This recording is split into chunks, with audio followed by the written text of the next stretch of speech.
Thank you both for very passionate, engaging, and challenging remarks. I'm sure it's stimulated a lot of thought and feeling and sentiment among all of us. And we do have time for questions and or your own reflections on the remarks.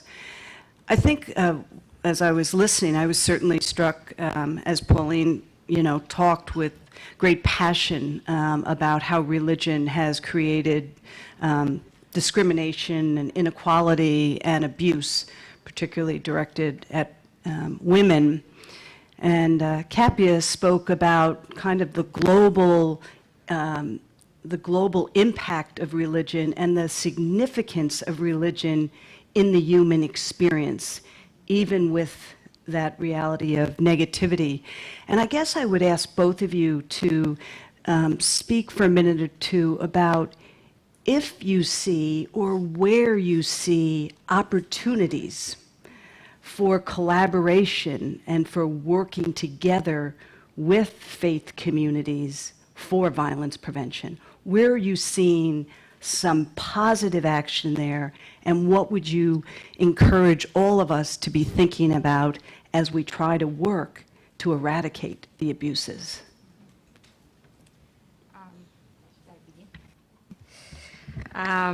I think sometimes when you want to challenge, you forget to raise the positive aspect of what you also believe in. Because I do stand here today because of the positive influence of my parents. And one time I asked my dad why he was so pro-women, and he said it was because of Jesus. And that had an impact in me, that Jesus treated women equal with men. So I do see an entry point because we've all been trying to see how we can engage men and boys, in this conversation, especially in stopping violence against women. And I do know that religious organizations have great presence almost in every community around the world.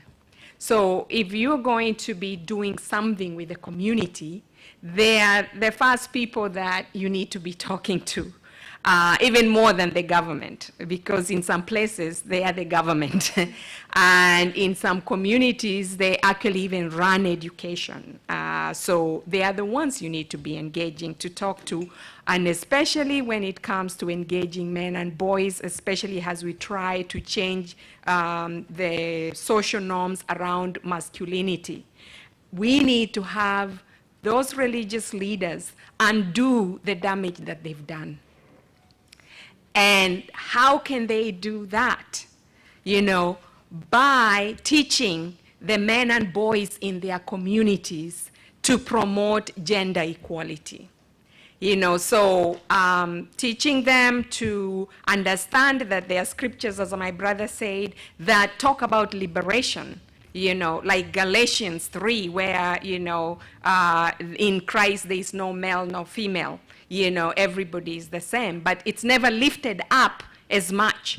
So I do see that as an entry point. The other entry point that I see is organizations that have a religious background, like Tear Fund, Salvation Army, that are doing incredible work around the world of working with, for example, Salvation Army works with sex workers and the truck drivers on the issue of HIV and AIDS.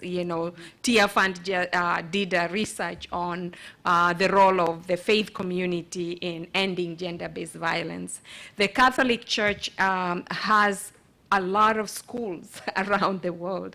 And they are listened to. Recently, when the Pope was here, millions of people came out. I was selling T-shirts, and I ended up in one crowd, and I was just fascinated by how many people believe in him and want to hear him. And I was saying, how come you didn't talk about, be very passionate about ending gender-based violence? You have the platform. Why don't you use it? And he's not the only one. You know, Dalai Lama, you know, I love Archbishop Tutu, you know, but he's the only one in the Anglican community that, you know, is that powerful. I actually get in fights with bishops all the time because I tell them, do not tell me that LGBT is wrong while you don't say, I have not seen a gay man killing a woman in Kenya. I've never seen a gay man, I'm not saying it has not happened, killing a girl or raping a girl in Kenya. And this is happening every day in your watch. So what are you, anyway, so. Okay.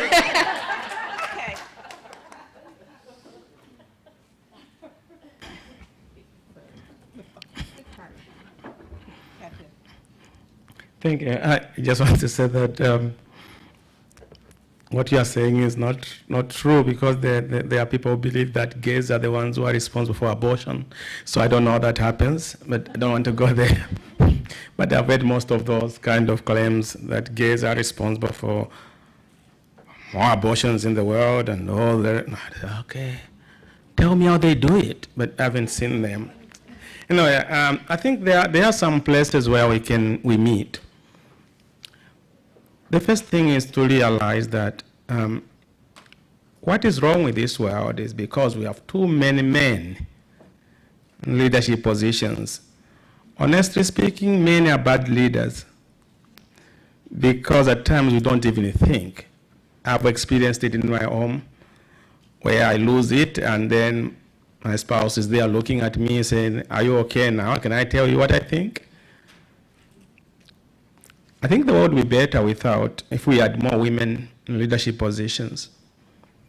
If the people who met and who are going to be meeting in Paris, for instance, for that COP, for the climate-related meeting, we are full of women because they think ahead at times. They are not interested just about the same kind of who is the most important person in the world. But what I've seen about religion is this. Religion is a tool. No wonder we are the ones who are responsible for most of the wars. If you think about it, we have chaplains on both sides. And we lie to those young kids we send into war that if I pray for you, then you go to heaven. And I think, why don't you yourself go first? Then I'll follow. And the point I'm trying to make is this. If we want to engage religion, we need to understand that religious space. Ceding it, I think, to me is a mistake. Because the majority of the people who are doing certain things, they are being conditioned by religion. They may say they don't go to the mosque or the church, but I tell you, there are certain values that we all uphold. And how do we see that? Is times of national crisis. When September 11 happened, all the churches or the mosques were filled with people. I remember when I was in England, when Princess Diana died, you couldn't find a space to get into the Church of England building. So when there's national crisis, we see the other side of religion, the compassionate part of religion. So rather than going into this tug of war, let us appeal to the compassionate side of religion. And this is what I've done in my work. When people say or they pray for me, of course I know where I'm going to go. I'm going to hell because of my positions. I'm not afraid of that. I just say I'll be up there, then I'll say to Jesus, I'm here because you told me to do the right thing, and I did it. But the reason I'm pointing to that is this. We religious people, when we come to face with the situations, our values shift. And if you paid attention recently to Pope Francis, when he changed the law that would allow women who are aborted to continue receiving communion, his argument was, I heard from women, a lot of women, and that changed my position. The only way we are going to change all this, if you discuss domestic violence, for instance, by just talking about it, child marriage, we talk about it. We don't see what is going on behind closed doors. If you can show me with a 9-year-old and put that picture on the bishop, the following morning is going to stand up and start talking about it. Let us end these abstracts, because that's where we make a mistake. Let us talk about the real thing we're talking about here. If we can show more pictures of women who have been killed to the religious leaders, they will be on board. But if we talk about it, they will say, well, what is wrong with that? She's just a woman. But once we start visualizing what we're talking about, once we start talking about real bodies, something I've said about LGBT issues, we tend to talk about marriage. I say, no, that won't win us anything. What we need to talk about is that poor boy who is running away from Uganda today because of the statements we have used. And also, this is something we don't even think about. In Africa, Africa is a time bomb, one or another. Continue investing in Africa, but if you don't address what I'm going to talk about, I'm just so afraid. Islamic fundamentalists are going into Africa with their money. Christian fundamentalists are going into Africa with their money. What are we creating right there? We've seen it when they become so close, like what's happening in Nigeria today. So rather than allowing fundamentalists to take over the space, I challenge you, there are quite a number of Muslim imams who are progressives, who listen to you when you want to talk to them, and so are Christians. But they won't talk unless there's something that is going to push them to talk. That's what we have done in the West. That's what we have done in the Middle East again, is when people see what's happening to the other side, Israel, Palestine kind of issues, that they become incensed to talk about these issues. So my challenge to you is, the region is a tool. It does not throw it away. It will now use it to achieve the good for all humanity. And I think that is what region was meant to be. Thank you. A few questions. Evelyn, then a microphone here, and then a microphone over there.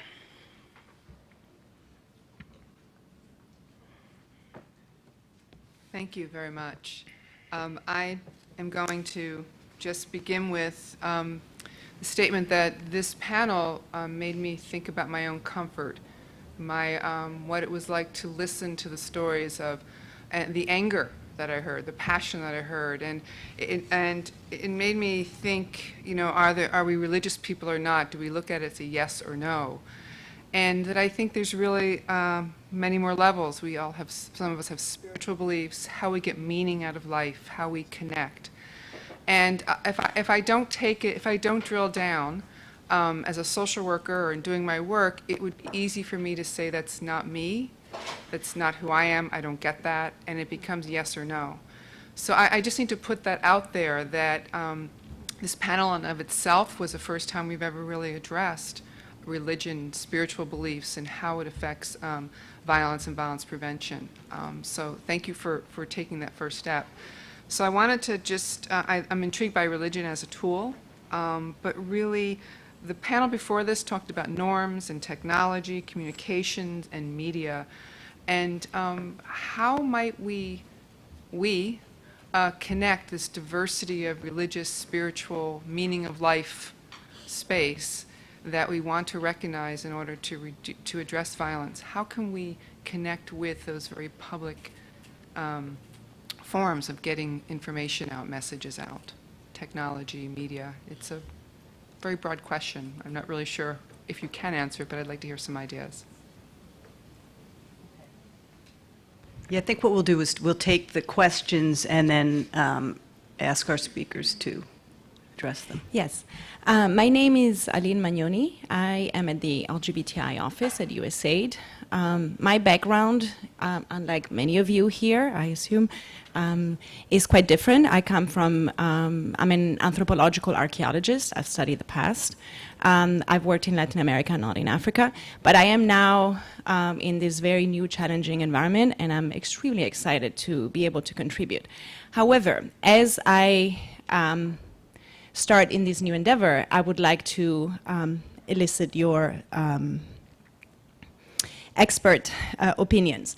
So as we try, particularly with the LGBTI issues, but obviously with women and gender in general, and particularly in the African continent, where there's very strong rejection of LGBTI human rights.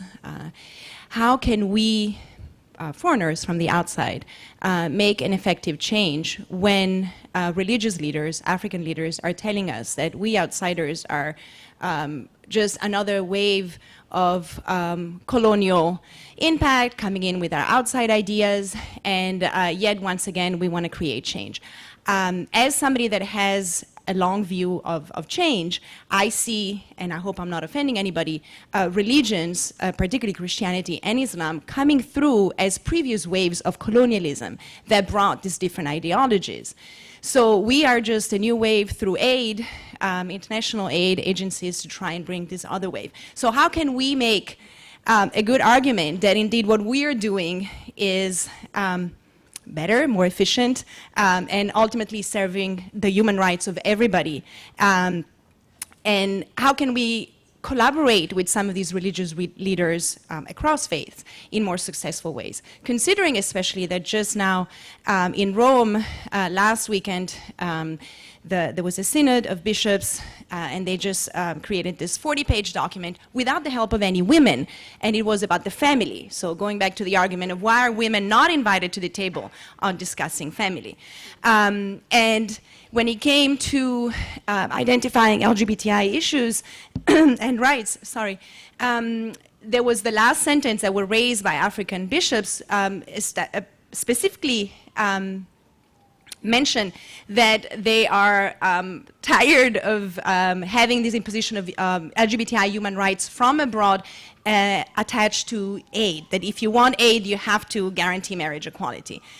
So I know it's maybe a little bit of a long question, but how can aid work with religion in Africa to try and support women and religion and LGBTI rights?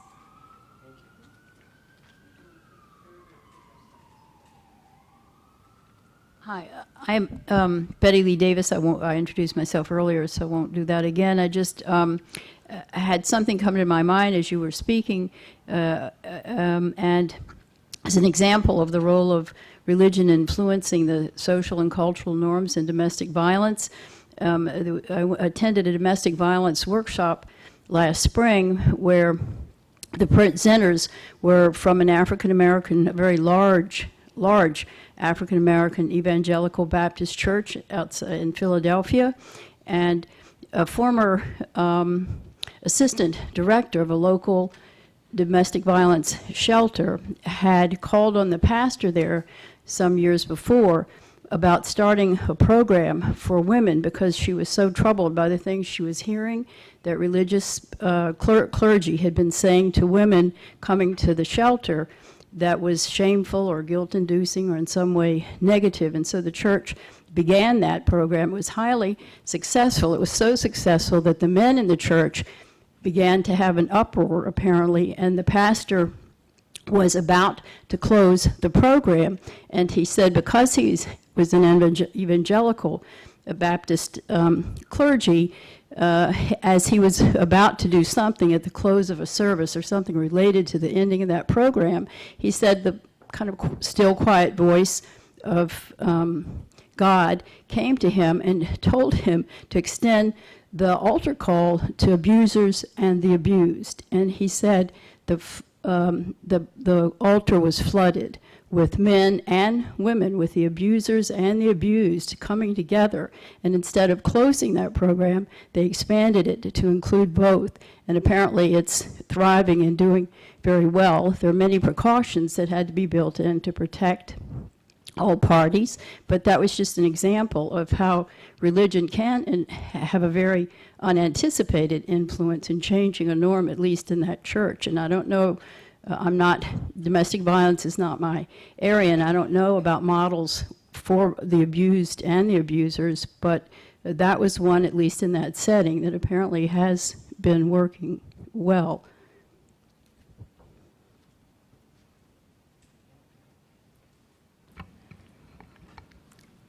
I just want to first, before I lose this, about the LGBT issue. Pauline will deal with the other one. May I just say this, that our African leaders are very, very intelligent. They know how to get away with it. So here is Robert Mugabe dressed in a Western suit, addressing the UN, and then he says, this is not African, come on. The way you are dressed is not even African either. It is the way, the whip they use, all right? Every time when, this is a crisis in African leadership. It's one of my books, Raised Up Shared Dreams, where I make an argument that what has happened in Africa is that because of colonialism, the Western world is so concerned and so ashamed of what they did to Africa. So Africans use that as a whip. So when they are doing something wrong, they will say, you are not respecting the fundamental human rights of your citizens. Mugabe answers back and says, this is Africa, it is not America. When Zimbabweans say that, Mugabe, why are you abusing our rights? He will say that this is democracy, that's how it works, the majority rule. So he has nowhere to run. Everywhere he goes, he wins. And the only people who know both worlds are either in exile or part of the leadership. That's the crisis that Africa faces today. In terms of the LGBT questions, to be honest, Christianity, in fact, one of my, I didn't, because Pauline talked about that, so I didn't want to read. It was like I was copying Pauline's speech when I had that in my, but I didn't want to go that way. You remember, it was said that it was civilization, that was the first C. The second one was commerce. The third one was the C, which was Christianity. And then after independence, we also added the fourth C, which is conquest. That's what happened. And unfortunately, the global nature of religion, the Christians in America, or the Christians Americans fight with those who are represented. By the way, I really admire the intelligence of America at times. When I see people like Sarah Palin even being considered to run for president and say, well, maybe we are very clever, we couldn't do that in Africa. But anyway, it's America. The point is, you forget that the Western world is already involved with Africa. Through the church, the Christian right has got so much infrastructure. You like it or not, they have the TV, they have the radios, they have the books.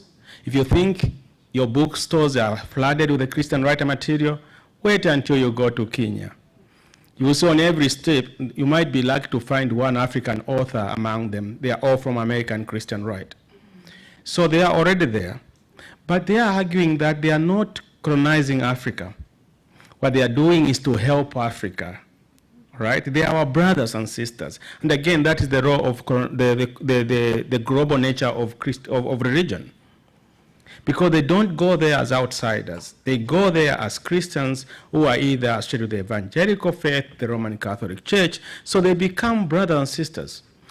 The other side, you don't have any conduit to go through. Why are you going to go after? Our human rights groups.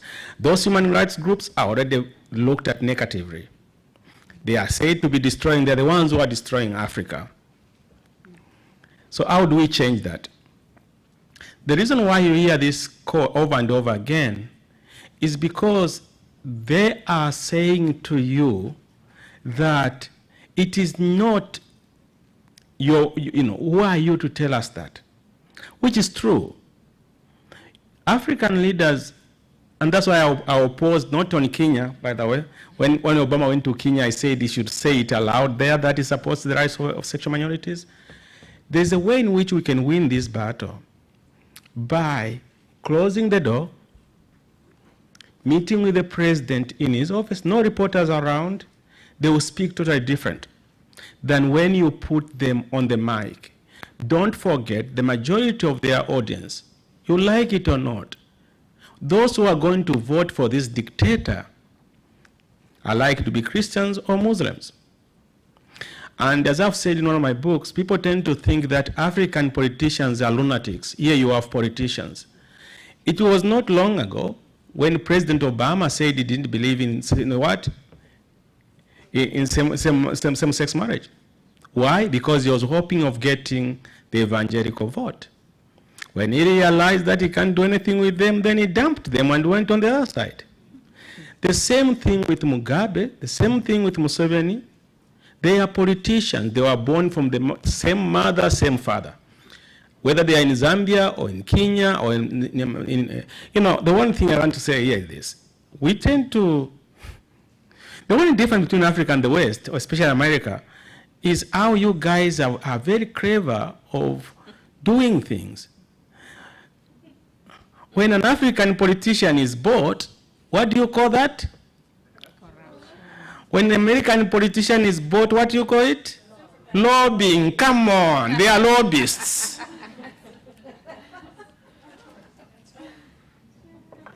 Isn't that clever? When I want to employ my brother, you're going to say, that's nepotism. When it is my turn, it's your turn, it's networking.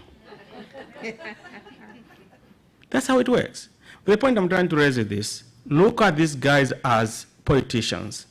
Some of the changes they can make is through that pen. But at times, you don't need to run straight to the media. Closed-door meetings, you achieve more than you are going to achieve out there. But because we operate in the Western space, what we think is everyone should know that I did this. Well, he has to appeal to his voters at the end of the day. Now, I'm not saying that there's no room for confrontation. I am for that, especially when I see that the human rights of LGBT persons are abused. But I'm pleading with you, do something better. Go to them individually, and we are going to achieve more. Great. And I think we'll have our closing remarks from Pauline, and then we're going to wrap this session up. Wow, it's that time. Yes. So This conversation could go on for days, I think. definitely, it's been going on for centuries. Yes. So I think, you know, media.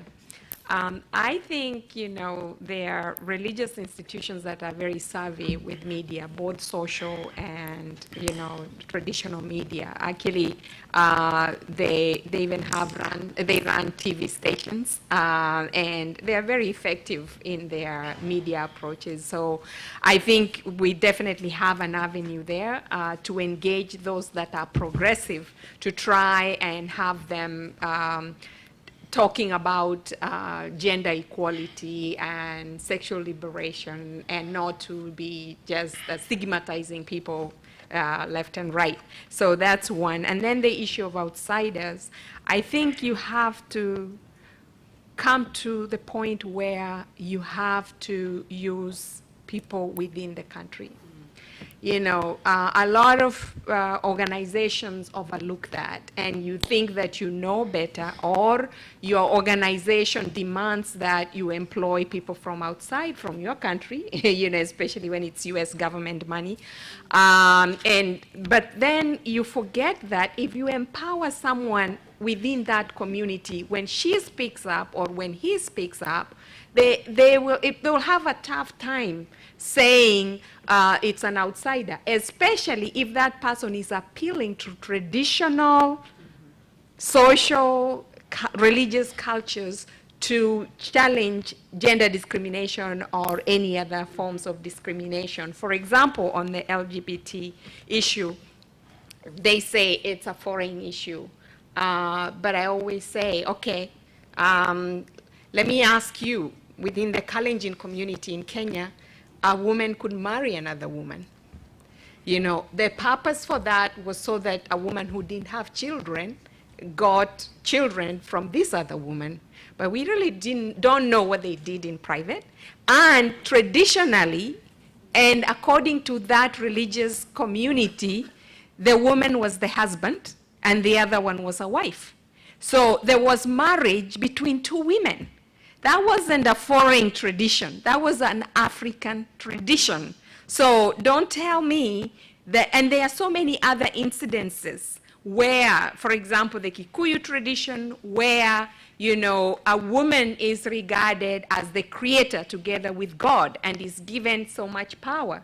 So how can you tell me that that's a foreign tradition when I learned from my grandmother that I am a co-creator with God, not only by giving birth, but by virtue of being a woman?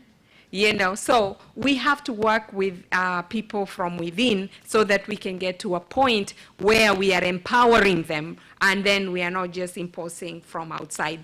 I agree with people when they say it's colonization, and especially when the local community is not being empowered. But I believe that human rights are human rights no matter who is speaking them. Thank you.